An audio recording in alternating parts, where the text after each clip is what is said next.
Welcome to Blind Reads, where we read stories that we have not previously read or, in some cases, heard of, in an attempt to widen our literary bubble. Today's story is A Modest Proposal, authored by Dr. Jonathan Swift and narrated by myself, Samuel Lawrence. In this story, we listen as a well-educated and wealthy individual makes a sincere and modest proposal in how we may alleviate the woes of the poor. Enjoy.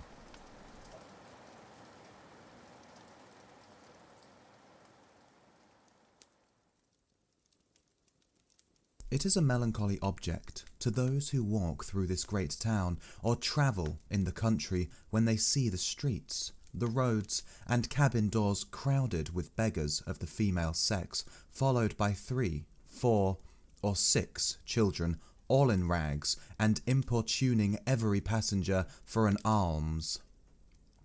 These mothers, instead of being able to work for their honest livelihood, are forced to employ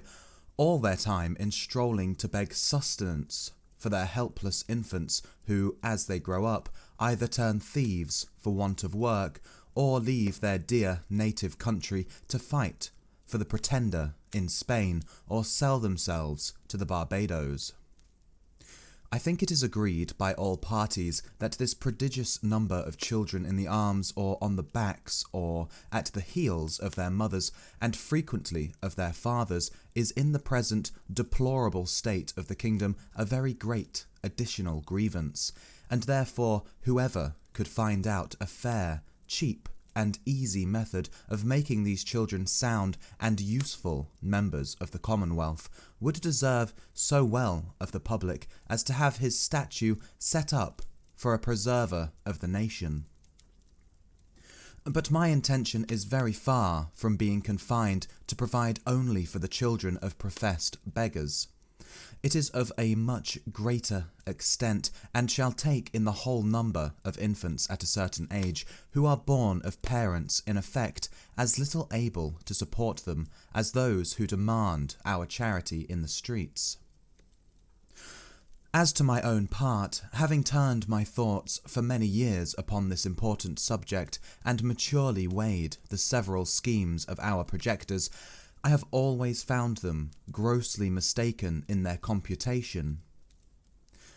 It is true, a child just dropped from its dam may be supported by her milk for a solar year, with little other nourishment. At most, not above the value of 2 shillings, which the mother may certainly get, or the value in scraps by her lawful occupation of begging, and it is exactly at 1 year old that I propose to provide for them in such a manner as, instead of being a charge upon their parents, or the parish, or wanting food and raiment for the rest of their lives, they shall, on the contrary, contribute to the feeding and partly to the clothing of many thousands. There is likewise another great advantage in my scheme, that it will prevent those voluntary abortions, and that horrid practice of women murdering their bastard children, alas, too frequent among us, sacrificing the poor innocent babes, I doubt, more to avoid the expense than the shame, which would move tears and pity in the most savage and inhuman breast. The number of souls in this kingdom being usually reckoned 1.5 million of these, I calculate there may be about 200,000 couple whose wives are breeders, from which number I subtract 30,000 couple who are able to maintain their own children, although I apprehend there cannot be so many under the present distresses of the kingdom. But this being granted, there will remain 170,000 breeders. I again subtract 50,000 for those women who miscarry, or whose children die by accident or disease within the year. There only remain 120,000 children of poor parents annually born. The question therefore is, how this number shall be reared and provided for, which, as I have already said, under the present situation of affairs, is utterly impossible by all the methods hitherto proposed. For we can neither employ them in handicraft or agriculture, they neither build houses, I mean in the country, nor cultivate land. They can very seldom pick up a livelihood by stealing till they arrive at 6 years old, except where they are of towardly parts, although I confess they learn the rudiments much earlier, during which time they can, however, be properly looked upon only as probationers. As I have been informed by a principal gentleman in the county of Cavan, who protested to me that he never knew above 1 or 2 instances under the age of 6, even in a part of the kingdom so renowned for the quickest proficiency in that art. I am assured by our merchants that a boy or a girl before 12 years old is no saleable commodity, and even when they come to this age they will not yield above £3, or £3.50 a crown at most on the exchange, which cannot turn to account either to the parents or kingdom the charge of nutriments and rags, having been at least 4 times that value. I shall now therefore humbly propose my own thoughts, which I hope will not be liable to the least objection. I have been assured by a very knowing American of my acquaintance in London that a young healthy child well nursed is at a year old a most delicious, nourishing and wholesome food, whether stewed, roasted, baked or boiled, and I make no doubt that it will equally serve in a fricassee or a ragout. I do therefore humbly offer it to the public consideration that of the 120,000 children already computed, 20,000 may be reserved for breed, whereof only 1/4 part to be males, which is more than we allow to sheep, black cattle or swine, and my reason is that these children are seldom the fruits of marriage, a circumstance not much regarded by our savages. Therefore 1 male will be sufficient to serve 4 females, that the remaining 100,000 may at a year old be offered in sale to the persons of quality and fortune through the kingdom, always advising the mother to let them suck plentifully in the last month, so as to render them plump and fat for a good table. A child will make 2 dishes at an entertainment for friends, and when the family dines alone, the fore or hind quarter will make a reasonable dish, and seasoned with a little pepper or salt will be very good boiled on the 4th day, especially in winter. I have reckoned upon a medium that a child just born will weigh 12 pounds, and in a solar year, if tolerably nursed, increaseth to 28 pounds. I grant this food will be somewhat dear, and therefore very proper for landlords, who, as they have already devoured most of the parents, seem to have the best title to the children. Infant's flesh will be in season throughout the year, but more plentiful in March, and a little before and after, for we are told by a grave author, an eminent French physician, that fish being a prolific diet, there are more children born in Roman Catholic countries about 9 months after Lent than at any other season. Therefore, reckoning a year after Lent, the markets will be more glutted than usual, because the number of popish infants is at least 3 to 1 in this kingdom, and therefore it will have one other collateral advantage by lessening the number of papists among us. I have already computed the charge of nursing a beggar's child, in which list I reckon all cottagers, labourers, and 4/5 of the farmers,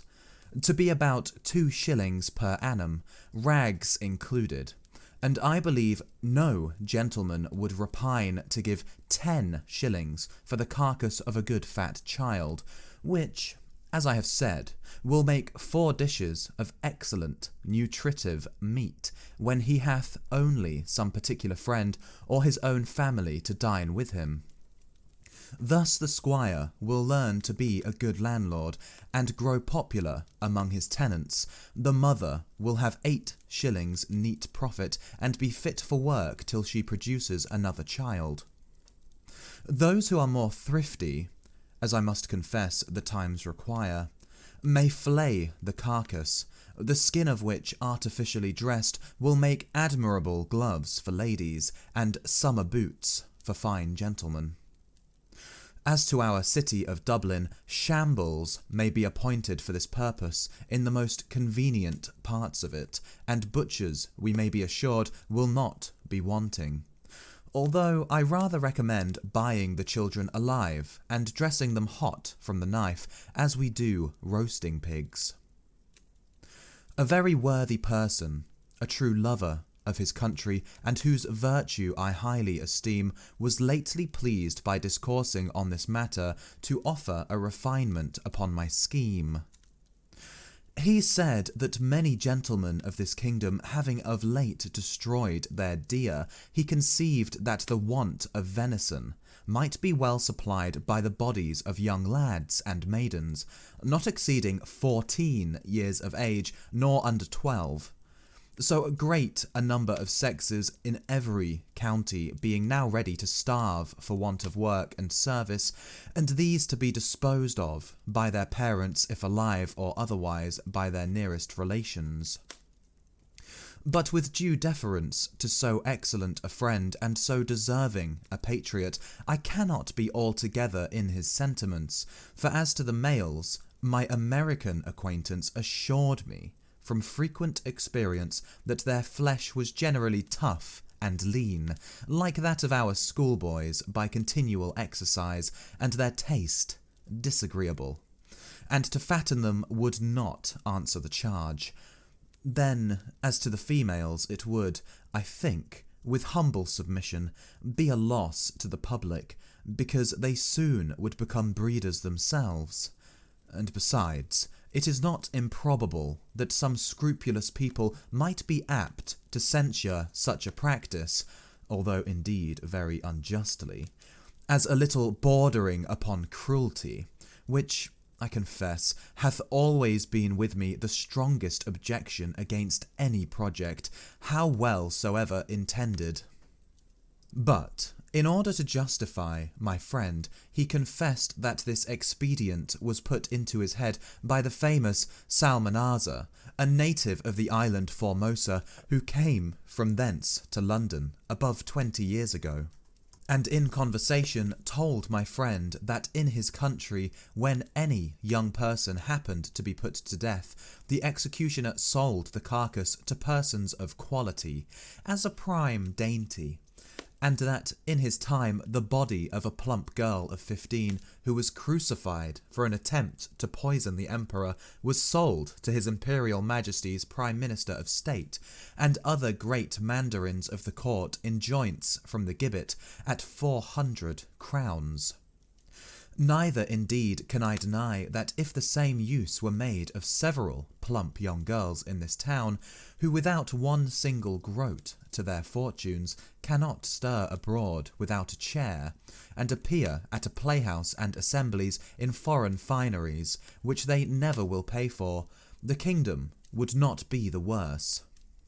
Some persons of a desponding spirit are in great concern about that vast number of poor people who are aged, diseased, or maimed, and I have been desired to employ my thoughts what course may be taken to ease the nation of so grievous an encumbrance. But I am not in the least pain upon the matter, because it is very well known that they are every day dying and rotting by cold and famine and filth and vermin as fast as can be reasonably expected. And as to the young labourers, they are now in almost as hopeful a condition. They cannot get work, and consequently pine away from want of nourishment to a degree that if at any time they are accidentally hired to common labour, They have not strength to perform it, and thus the country and themselves are happily delivered from the evils to come. I have too long digressed, and therefore shall return to my subject. I think the advantages by the proposal which I have made are obvious, and many, as well as of the highest importance. For first, as I have already observed, it would greatly lessen the number of papists with whom we are yearly overrun, being the principal breeders of the nation as well as our most dangerous enemies, and who stay at home on purpose with a design to deliver the kingdom to the Pretender, hoping to take their advantage by the absence of so many good Protestants, who have chosen rather to leave their country than stay at home and pay tithes against their conscience to an episcopal curate. Secondly, the poorer tenants will have something valuable of their own, which by law may be made liable to a distress, and help to pay their landlord's rent, their corn and cattle being already seized, and money a thing unknown. Thirdly, whereas the maintenance of 100,000 children from 2 years old and upwards cannot be computed at less than 10 shillings apiece per annum, the nation's stock will be thereby increased £50,000 per annum, besides the profit of a new dish introduced to the tables of all gentlemen of fortune in the kingdom who have any refinement in taste, and the money will circulate among ourselves, the goods being entirely of our own growth and manufacture. Fourthly, the constant breeders, besides the gain of 8 shillings sterling per annum by the sale of their children, will be rid of the charge of maintaining them after the first year. Fifthly, this food would likewise bring great custom to taverns, where the vintners will certainly be so prudent as to procure the best receipts for dressing it to perfection, and consequently have their houses frequented by all the fine gentlemen who justly value themselves upon their knowledge in good eating, and a skilful cook, who understands how to oblige his guests, will contrive to make it as expensive as they please. Sixthly, this would be a great inducement to marriage, which all wise nations have either encouraged by rewards or enforced by laws and penalties. It would increase the care and tenderness of mothers towards their children when they were sure of a settlement for life to the poor babes, provided in some sort by the public to their annual profit instead of expense. We should soon see an honest emulation among the married women which of them could bring the fattest child to the market. Men would become as fond of their wives during the time of their pregnancy as they are now of their mares in foal, their cows in calf, or sows when they are ready to farrow, nor offer to beat or kick them, as is too frequent a practice, for fear of a miscarriage. Many other advantages might be enumerated. For instance, the addition of some 1,000 carcasses in our exportation of barrelled beef, the propagation of swine's flesh, and improvement in the art of making good bacon, so much wanted among us by the great destruction of pigs, too frequent at our tables, which are no way comparable in taste or magnificence to a well-grown, fat, yearling child, which roasted whole will make a considerable figure at a Lord Mayor's feast, or any other public entertainment. But this and many others I omit, being studious of brevity. Supposing that 1,000 families in this city would be constant customers for infants' flesh, besides others who might have it at merry meetings, particularly at weddings and christenings, I compute that Dublin would take off annually about 20,000 carcasses, and the rest of the kingdom, where probably they will be sold somewhat cheaper, the remaining 80,000. I can think of no one objection that will be possibly raised against this proposal, unless it should be urged that the number of people will be thereby much lessened in the kingdom. This I freely own, as was indeed one principal design in offering it to the world. I desire the reader will observe that I calculate my remedy for this one individual kingdom of Ireland, and for no other that ever was, is, or I think ever can be upon earth. Therefore let no man talk to me of other expedients, of taxing our absentees at 5 shillings a pound, of using neither clothes nor household furniture except what is of our own growth and manufacture, of utterly rejecting the materials and instruments that promote foreign luxury, of curing the expensiveness of pride, vanity, idleness, and gaming in our women, of introducing a vein of parsimony, prudence, and temperance, of learning to love our country, wherein we differ even from Laplanders and the inhabitants of Topin Mambu, of quitting our animosities and factions, nor acting any longer like the Jews who were murdering one another at the very moment their city was taken, of being a little cautious not to sell our country and consciences for nothing,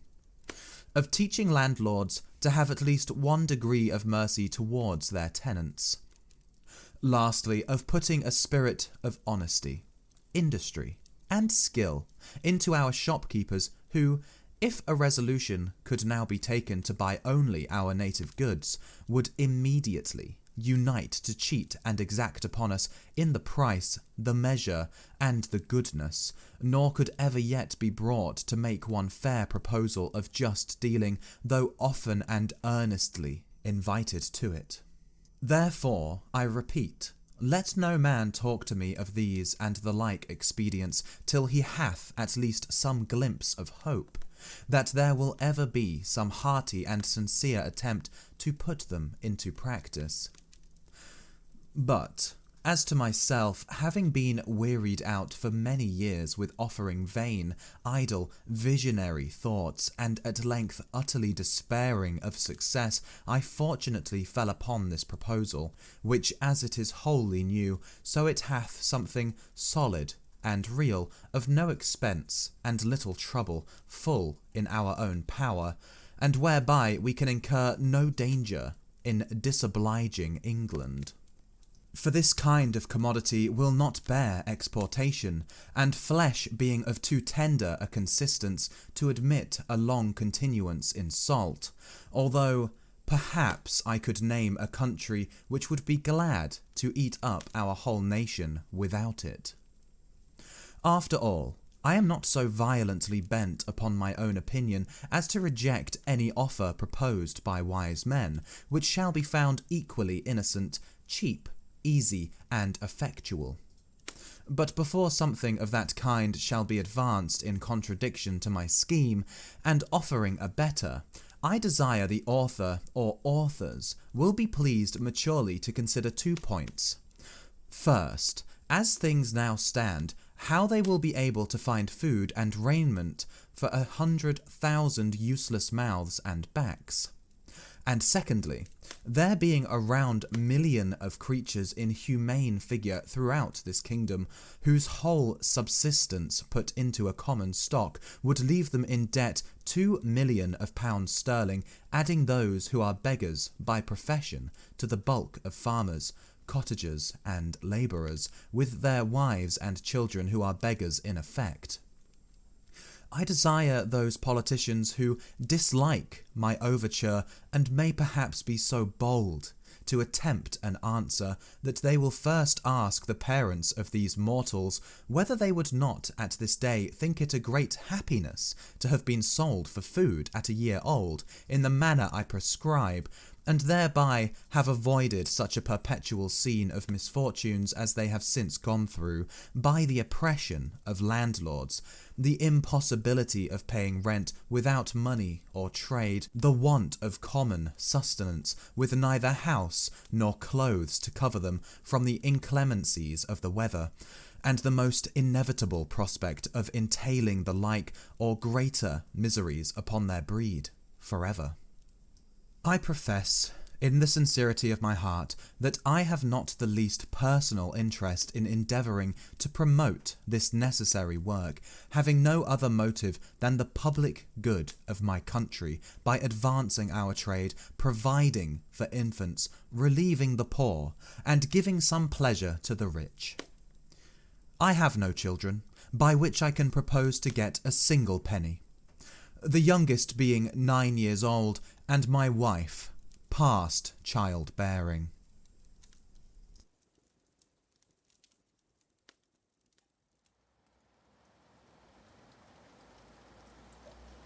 Well, there you have it. Eating our poor countrymen's children seems to make a lot of sense, and I'm sure this proposal will move forward forthwith. Let me know what you thought of the story below, and thank you for listening.